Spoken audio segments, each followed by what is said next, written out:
کیا ہو اگر ایک چنگاری پورے خطے کو آگ لگا دے؟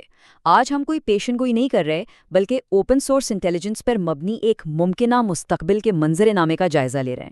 چلیں دیکھتے ہیں کہ کیسے آج کی کشیدگی ایک تباہ کن جنگ کی شکل اختیار کر سکتی ہے۔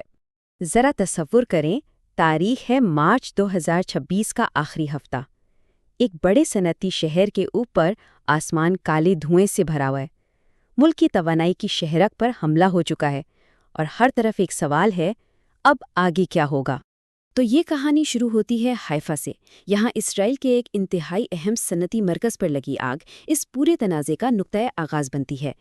لیکن یاد رہے، یہ کوئی حادثہ نہیں تھا، یہ ایک سوچا سمجھا اسٹریٹجک حملہ تھا جس کی لہریں پورے خطے میں پھیلنے والی تھیں۔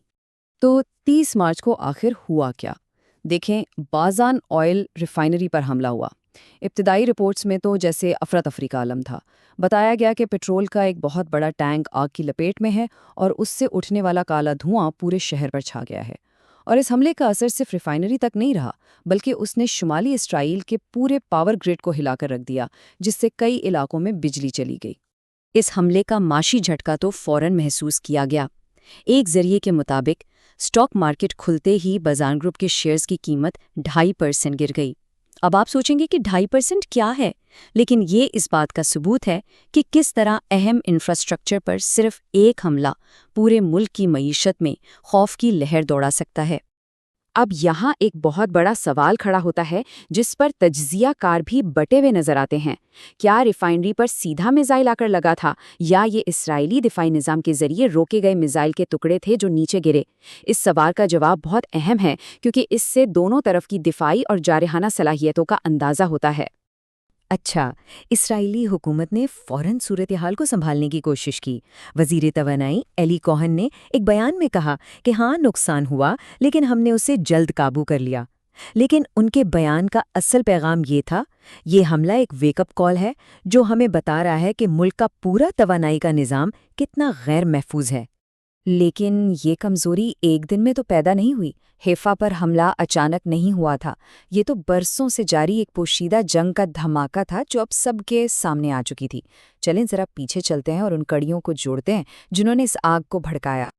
ویکیپیڈیا کے ماخذ کے مطابق اس کشیدگی کی جڑیں اپریل 2024 میں ہیں، جب اسرائیل نے دمشق میں ایرانی قونصل خانے کو نشانہ بنایا۔ ایران نے آپریشن وعدہ صادق سے جواب دیا۔ اس کے بعد تو جیسے کھیل کے اصول ہی بدل گئے۔ قتل اور جوابی حملوں کا ایک نہ رکنے والا سلسلہ شروع ہو گیا۔ حماس اور حزب اللہ کے رہنما مارے گئے اور ایران کے میزائل حملے اور بھی شدید ہوتے گئے۔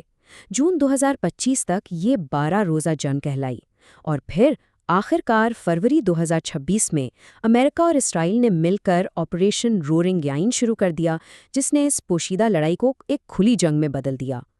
اچھا، یہاں پر جنگ کی حکمت عملی میں ایک بہت بڑی تبدیلی نظر آتی ہے۔ سوال یہ ہے کہ فوجوں کو نشانہ بنانے کے بجائے ایک آئل ریفائنری کو کیوں چنا گیا؟ اس کا جواب جدید جنگ کے اصولوں میں چھپا ہے، جہاں دشمن کی فوج کو ہرانے سے زیادہ اہم اس کی معیشت اور انفراسٹرکچر کو مفلوج کرنا بن گیا ہے۔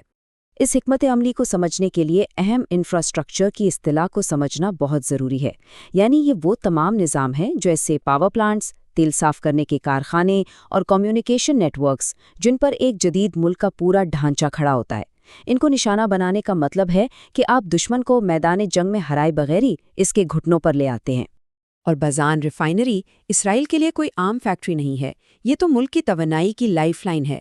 یہ پورے ملک کے لیے تیل صاف کرتی ہے، ٹرانسپورٹ کے نظام کو چلاتی ہے اور کئی اہم صنعتوں کو خام مال فراہم کرتی ہے۔ اس پر حملہ کرنے کا مطلب اسرائیل کی معاشی اور عسکری طاقت کو براہ راست چوٹ پہنچانا ہے۔ اور یہ صرف اسرائیل کا معاملہ نہیں تھا۔ تجزیے سے یہ خوفناک حقیقت سامنے آتی ہے کہ یہ حملہ ایک وسیع علاقائی حکمت عملی کا حصہ تھا۔ اسی دوران قطر، سعودی عرب اور متحدہ عرب امارات میں بھی توانائی کی تنصیبات پر حملے ہوئے۔ اس سے یہ صاف ہو گیا کہ توانائی کا انفراسٹرکچر پورے مشرق وسطیٰ کا نیا میدان جنگ بن چکا تھا۔ تو آئیے اب واپس چلتے ہیں 2026 کے اس دہکتے ہوئے تنازع کی طرف اور دیکھتے ہیں کہ یہ مکمل جنگ کیسی نظر آتی تھی۔ جب سفارتکاری کی آواز میزائلوں کے شور میں دب جائے تو کیا ہوتا ہے؟ فروری 2026 میں آپریشن رورنگ لائن کے ساتھ ہی جنگ اپنے ہولناک ترین مرحلے میں داخل ہو گئی۔ امریکہ اور اسرائیل نے مل کر حملے کیے، جس کے جواب میں ایران نے وعدہ صادق 4 کا آغاز کیا، اور پھر ایک ایسا واقعہ پیش آیا جس نے جنگ کا رخ ہی بدل دیا۔ حملوں کے نتیجے میں ایران کے سپریم لیڈر آیت اللہ خامنائی کی موت ہو گئی۔ اس کے بعد ایران نے بدلے کی آگ میں خطے کے تمام امریکی فوجی اڈوں کو نشانہ بنانا شروع کر دیا، اور یوں جنگ پورے مشرق وسطیٰ میں پھیل گئی۔ اس تباہی کی ایک جھلک ہمیں ایک ذریعے حقیقت ٹی وی کی مارچ 2026 کی رپورٹنگ میں ملتی ہے۔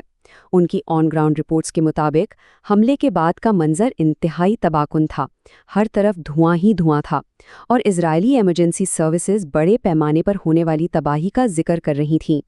تو اس سب کا نتیجہ کیا نکلا؟ اس جنگ کے نتائج تباہ کن اور ایک دوسرے سے جڑے ہوئے تھے۔ ویکیپیڈیا کے ماخذ کے مطابق ایران کی قیادت ختم ہو گئی، لیکن اس کی قیمت پوری دنیا نے چکائی۔ عالمی تیل کی سپلائی کا 5واں حصہ منقطع ہو گیا، جس سے عالمی معیشت مفلوج ہو گئی۔ آبنائے ہرمز ایک نو گو زون بن گیا، اور تل ابیب اور تہران جیسے بڑے شہر ملبے کا ڈھیر بن گئے۔ آخر میں ایرانی حکومت تو کمزور ہوئی، لیکن پورا خطہ عدم استحکام کی آگ میں جل گیا۔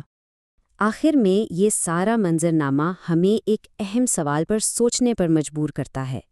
جب جنگیں فوجی اڈوں سے نکل کر ہمارے شہروں کے پاور گریڈز اور توانائی کے مراکز تک پہنچ جاتی ہیں، تو اس کی اصل قیمت کون ادا کرتا ہے؟